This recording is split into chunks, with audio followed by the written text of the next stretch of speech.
வணக்கம், வாங்க. இது விஜய்ஸ் கிச்சன். விஜய்ஸ் கிச்சனில் இன்றைக்கி சூப்பரான சுண்டக்காய் வத்த குழம்பு தான் வைக்க போகிறோம். அது எப்படி வைக்கிறதுன்னு பார்க்கலாம் வாங்க.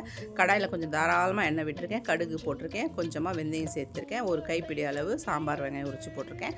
சுண்டக்காவை வந்து இந்த மாதிரி ரெண்டாக கட் பண்ணி போடுங்க. அப்போ வந்து கசப்பு தன்மை தெரியாது, சாப்பிடும் போது நல்லா டேஸ்ட்டாக இருக்கும். அதனால் எப்போவே வந்து சுண்டக்காவை ரெண்டாக கட் பண்ணி போடுங்க. அது போட்டது ஒரு தக்காளியும் சேர்த்துருக்கேன். அது கூட கொஞ்சம் கருவேப்பிலையும் சேர்த்து உப்பு சேர்த்து நல்லா வதங்கி வரட்டும். ஒரு 1/2 ஸ்பூன் இஞ்சி பூண்டு பேஸ்ட்டையும் நம்ம சேர்த்துக்கலாம். இது ரெட் சில்லி பவுடர் போட்டிருக்கேன். அதுக்கப்புறம் பார்த்திங்கன்னா மிக்ஸ் மிளகாத்தூள். நமக்கு அது காரம் தேவையானது அளவுக்கு. கொஞ்சம் காரம், எப்போவுமே காரக்குழம்பு கொஞ்சம் காரமாக இருந்துச்சுன்னா சூப்பராக இருக்குது வத்த குழம்பு. அதனால் நான் இப்படி வச்சுருக்கேன். அப்புறம் ஒரு 2 பீஸ் தேங்காய் எடுத்திருக்கேன். அதில் ஒரு பெரிய வெங்காயம், ஒரு பெரிய தக்காளி அரைச்சி விட்டு சேர்த்தாச்சு. அது கூட வந்து கொஞ்சமாக புளியும் சேர்த்து அரைச்சிட்டேன் நான் தேங்காய் கூடவே.